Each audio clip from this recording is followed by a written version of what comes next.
ഒരു ടീം ജേതാക്കളാവുക. 2 മാസം കഴിഞ്ഞിട്ട് അവരോട് പറയുകയാണ്, നിങ്ങളല്ല ജേതാക്കൾ, നിങ്ങൾ തോറ്റു, നിങ്ങളുടെ ഓപ്പോസിറ്റ് ടീം 3-0 ജയിച്ചതായിട്ട് പ്രഖ്യാപിക്കുന്നുവെന്ന്.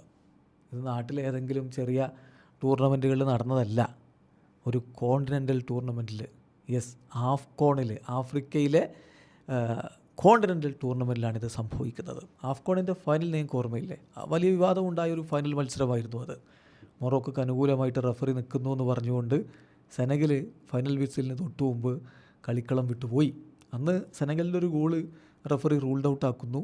അതിനുശേഷം മൊറോക്കോക്ക് അനുകൂലമായിട്ട് പെനാൽറ്റി കൊടുക്കുന്നു. ഇതിലാണ് പ്രതിഷേധിച്ച് കളിക്കളം വിട്ടുപോയത്. കോച്ചാണ് ടീമിനെ തിരികെ വിളിക്കാൻ മുന്നിലുണ്ടായിരുന്നത്. അന്ന് പക്ഷേ സാദിയോ മാനെ ടീമിനെ തിരികെ ഇറക്കാൻ വേണ്ടി ശ്രമിക്കുന്നത് നമ്മൾ കണ്ടു. ലോകം മുഴുവനും കൈയടിച്ചു. 15 മിനിറ്റുകൾക്ക് ശേഷം തിരികെ വന്ന സെനഗൽ കളി പിന്നെ എക്സ്ട്രാ ടൈമിൽ വിജയിക്കുന്ന കാഴ്ചയാണ് നമ്മൾ കണ്ടത്. അതായത് ബ്രയൻ ഡയസ് ആ പെനാൽറ്റി അടിച്ചത് സേവ് ചെയ്യപ്പെടുകയും പിന്നീട് എക്സ്ട്രാ ടൈമിൽ സെനഗൽ വിജയിച്ചുകൊണ്ട് കിരീടം ചൂടിയ ആഘോഷമായി. അതിനുശേഷം ഇതേ ആഫ്രിക്കൻ ഫുട്ബോൾ അസോസിയേഷന് ഈ 2 ടീമുകളിലെ താരങ്ങൾക്കെതിരെ നടപടിയെടുത്തിരുന്നു. ഫൈനുണ്ടായിരുന്നു, ബാനുണ്ടായിരുന്നു, ഒക്കെ കൊടുത്തു കഴിഞ്ഞതാണ്. ഇപ്പോഴിതാ അവർ വീണ്ടും സ്റ്റേറ്റ്മെൻറ്റ് ഇറക്കുന്നു. അവരുടെ അപ്പീൽ കമ്മിറ്റി കാര്യങ്ങൾ പരിഗണിച്ചു. സെനഗൽ തോറ്റതായി പ്രഖ്യാപിക്കുന്നു.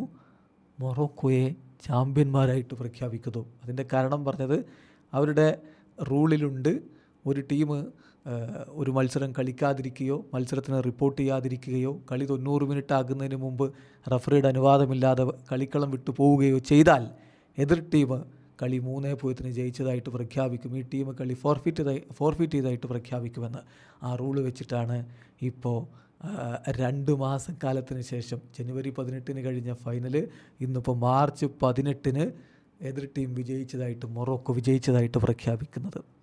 വല്ലാത്ത അവസ്ഥയാണ്. ഫുട്ബോൾ ലോകം ഇതിനെ പരിഹാസ്യതയോടുകൂടി തന്നെയാണ് കാണുന്നത്. സാദിയോ മാനയുടെ പ്രതികരണം വന്നു. നമ്മുടെ ഫുട്ബോൾ സിസ്റ്റം എത്രത്തോളം കറപ്റ്റഡ് ആണെന്ന് കാണിക്കുന്നതാണിത്.